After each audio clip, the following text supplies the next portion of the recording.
کیا آپ ایک خدا میں مانتے؟ جی ہاں، آپ مانتے کہ بت پرستی صحیح ہے کیا غلط ہے؟ بالکل صحیح نہیں بت پرستی غلط ہے؟ ہے. ماشاء اللہ.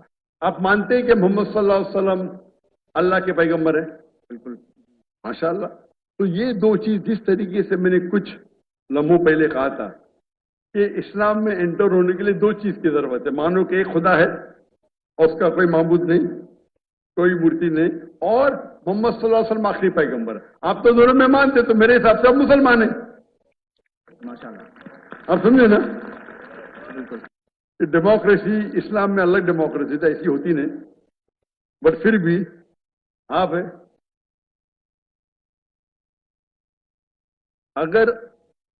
اگر آپ چاہے کہ وہ لوگ آئے جو اسلام کو قائم کرے، ابھی کے لوگ بھی قائم کرنا چاہتے ہو مجھے پتا نہیں، آپ لوگ اگر کریں گے، آپ چاہیں گے تو ہو سکتا ہے، آپ نہیں چاہتے ہوں گے، آپ کی غلطی ہے.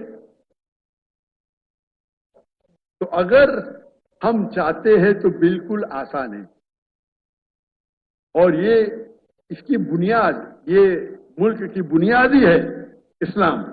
اسلام کے نام پہ الگ ہوا تو آپ کے لیے تو اور آسان ہے. آپ کے کانسٹیٹیوشن میں لکھا ہوا ہے، ہمارے کانسٹیٹیوشن میں تو نہیں ہے، آپ کے کانسٹیٹیوشن میں. تو آپ کانسٹیٹیوشن میں لکھا ہے تو آپ جو طریقہ ہے، جو اچھے دانشور ہے مسلمان پاکستان میں ملو، جا کے ان سے بات کرو، کیا لاز ہے پڑھو، اور انشاءاللہ من کے ساتھ یہ ہو سکتا ہے. بے نصیب ہاتھ میں آپ کے ہے، میرے نے. جتنا اللہ نے مجھے صلاحیت دی میں تو دعوت دیتا ہوں، وہ تو میرا کام ہے. لیکن کی چابی آپ کے ہاتھ میں، میرے ہاتھ میں نہیں. میں تو آیا کل چلے جاؤں گا، برابر کہ نہیں؟ چابی آپ کے ہاتھ میں، آپ سے پوچھتاچھ ہوئیں گی. تو جیسے بھائی صاحب نے کیا، میں ریکویسٹ تو کر دیا ہوں.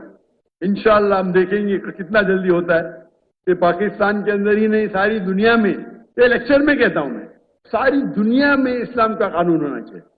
اور میں یہ کہتا ہوں اگر ڈیبیٹ ہو جائے، ڈیبیٹ، ہاں، لیٹس ہیو اے ڈیبیٹ کہ کون سا قانون بیسٹ ہے، کرسچن ہو یا ہندو ہو یا اسلامی کو سیکولر ہو، اسلام کی طرف سے میں آؤں گا. میں کوئی عالم اسکالر نہیں ہوں. میں بولا اگر دم ہے کس کو تو ڈیبیٹ کرو بھائی. میں ثابت کروں گا سائنٹیفکلی، لاجیکلی، کوئی بہتر قانون نہیں بنسبت اللہ کے. آپ کوئی یو ایس اے کا کانسٹیٹیوشن لے کے آؤ، انڈیا کا کانسٹیٹیوشن لے کے آؤ، یو کے کا لے کے آؤ، پاکستان کا پتا نہیں مجھے، وہ بھی کانسٹیٹیوشن لے کے آؤ، اسلام کی طرف سے میں نمائندگی کروں گا انشاءاللہ. کوئی نیا کانسٹیٹیوشن صرف وقت دینا پڑھنے کے لیے، نہیں پتا تو پڑھوں گا نا، میں تحقیق کروں گا نا، تحقیق کر کے انشاءاللہ اسلام کی طرف سے میں حاضر ہوں. ثابت کروں گا، لائیو ڈیبیٹ فری، بڑے میدان میں کریں گے. کہ بھائی صاحب نے 1 لاکھ کا غلط کہا، وہ 1 ملین کا ترجمہ 1 لاکھ کر دیا. 1 ملین کا ترجمہ ہوتا ہے 10 لاکھ. سب سے بڑے گیدرنگ 10 لاکھ، کشن گنج میں 10 لاکھ، 1 لاکھ نہیں. 1 ملین کا ترجمہ ہوتا ہے 10 لاکھ. سب سے بڑے گیدرنگ 10 لاکھ ہے. انشاءاللہ اگر قانون پہ بحث ہوا تو 10 لاکھ کے 1 کروڑ آ جائیں گے انشاءاللہ. ٹھیک ہے نا؟ اسلام کے طرف سے میں نمائندگی کروں گا. اب ڈاکٹر راجیش، آپ نے مجھے التجا کی، میں نے بول دیا جواب. میں آپ سے پوچھنا چاہتا ہوں، کیا آپ ایک خدا میں مانتے؟ ہاں، آپ مانتے کہ بت پرستی صحیح ہے کیا غلط ہے؟ بالکل صحیح نہیں ہے. بت پرستی غلط ہے؟ ماشاء اللہ. آپ مانتے ہیں کہ محمد صلی اللہ علیہ وسلم اللہ کے پیغمبر ہیں؟ بالکل. ماشاء اللہ. تو یہ دو چیز جس طریقے سے میں نے کچھ لمحوں پہلے کہا تھا کہ اسلام میں انٹر ہونے کے لیے دو چیز کی ضرورت ہے. مانو کہ ایک خدا ہے اور اس کا کوئی معبود نہیں، کوئی مورتی نہیں، اور محمد صلی اللہ علیہ وسلم آخری پیغمبر ہے. آپ تو دونوں میں مانتے، تو میرے حساب سے آپ مسلمان ہیں. ماشاء اللہ. آپ سمجھے نا؟ بالکل. میں نے تقریر کی ہے similarity between Islam and Hinduism. میرے ایک اور سوال ہے. میرے سوال کا جواب دیجیے نا. کیا؟ نہیں، میرا سوال تھا آپ مانتے خدا کے؟ جی ہاں. آپ مانتے اللہ کے رسول محمد صلی اللہ علیہ وسلم ہے، اس کا مطلب مسلم ہے آپ. ماشاء اللہ. تو آپ چاہیں گے شہادت دینے کے لیے، شہادت مسلمان ہونے کے لیے شہادت دینے کی ضرورت. مان لو آپ مسلم ہے تو میرے حساب سے آپ مسلم ہیں، میرے حساب سے. اور جو التجا آپ نے کی یہاں کے کہ کوئی بھی مسلم میں دم نہیں تھا باقی نہیں تھے. ادھر ہزاروں لوگ ہیں, 50,000 لوگ ہیں, اس میں دم ہی نہیں تھا. جی ہاں, آپ مرد کے بچے ماشاء اللہ, اسی لیے میں آپ کی عزت کرتا ہوں. بالکل. سمجھے نا ڈاکٹر صاحب, آپ سے سب کی محبت ہے. جی ہاں, اللہ پاک سب کو خوش رکھے. آمین. جتنے بھی ہمارے آڈینس ہیں, آپ لوگ بھی خیریت سے پاکستان سے اپنے منزل مقصود تک چلے جائیں. جی ہاں, اور انشاءاللہ نیکسٹ ٹائم جب آپ آئیں گے تو اس سے بھی اچھا پروگرام ہوگا انشاءاللہ. اور اس میں انشاءاللہ کوئی ہماری اس سے بھی اچھی باتیں ہوں گی. میرا ایک اور سوال ہے جی ہاں. کہ مائنارٹی کے حقوق مسلم ریاست پہ کس حد تک ہیں اور مائنارٹی کے اپنے کیا فرائض ہیں کہ ہم اپنی ریاست کے لیے ہمیں کیا کرنا چاہیے؟ بہت اچھا سوال ہے کہ اسلامک قانون میں اسلامک گورنمنٹ کے کیا حقوق ہے غیر مسلم کے متعلق اور مائنورٹی کے غیر مسلم کے کیا حقوق ہے اس اسلامک ریاست کے. نمبر 1, اسلامک ریاست کی 2 چیزیں, وہ غیر مسلم ہے تو اسلام میں کوئی بھی کسی کو زبردستی کر نہیں سکتا اسلام قبول کرنے.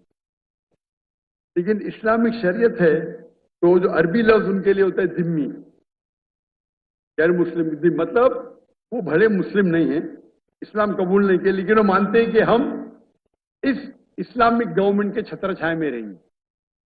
وہ ضروری نہیں مانے اللہ کے, وہ چاہے اللہ 3 مانے نو پرابلم, ضروری نہیں کہ مانے محمد صلی اللہ علیہ وسلم میں, لیکن وہ یہ مانتے ہیں کہ ہم اسلامک گورنمنٹ کے پروٹیکشن میں.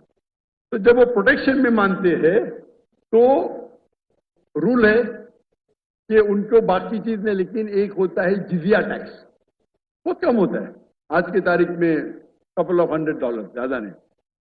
آج جو انکم ٹیکس بڑھتے ہیں وہ جزیہ ٹیکس سے کئی گنا زیادہ ہے. تو جزیہ ٹیکس مطلب آپ مانتے ہیں کہ آپ انڈر پروٹیکشن ہے اسلامک لا میں. تو آپ ایک بار پروٹیکشن میں آ گئے تو کوئی بھی آپ کو پریشان کرے تو وہ اسلامک حکم, اسلامک گورنمنٹ کا ڈیوٹی ہے کہ آپ کو پروٹیکٹ کرے. اگر کوئی بھی آپ کے گھر میں چوری کرے تو ان کی ڈیوٹی ہے اس کو پکڑے, آپ کو کوئی نقصان کرے تو اس سے روکنا ان کی ڈیوٹی ہے, چاہے مسلم ہو یا غیر مسلم.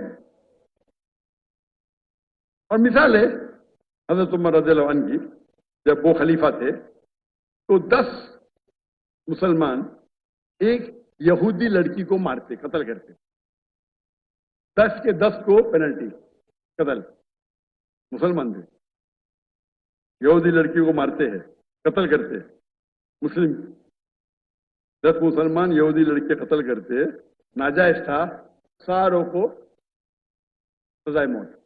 یہ اسلام کا قانون ہے.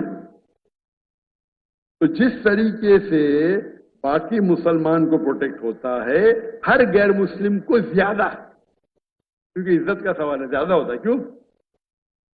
کیونکہ آپ ہمارے انڈر پروٹیکشن میں ہیں, اور اگر جنگ ہوتی ہے وہ مسلم ملک کے دوسرے کے ساتھ, آپ کو جنگ میں آنے کی ضرورت نہیں. باقی مسلمان چاہے ڈاکٹر ہو, چاہے انجینئر ہو, چاہے کروڑپتی ہو, اگر خلیفہ نے کہا آپ کو جنگ میں حصہ لینا ہے تو لینا لازم ہے, ان کے لیے کوئی اسکیپ نہیں. لیکن غیر مسلمان کے لیے وہ اپنے گھر پہ سکون سے رہ سکتے, دے ول بی پروٹیکٹڈ. تو آپ کمپیئر کرو, آپ اتنا انکم ٹیکس دیتے عام شہر میں پھر بھی پرابلم ہوتا ہے, یہاں جزیہ دو, مانو, یو آر ویل. اسی لیے آپ ہسٹری دیکھیں گے صحابہ کے دور, خلفاء راشدین کے دور,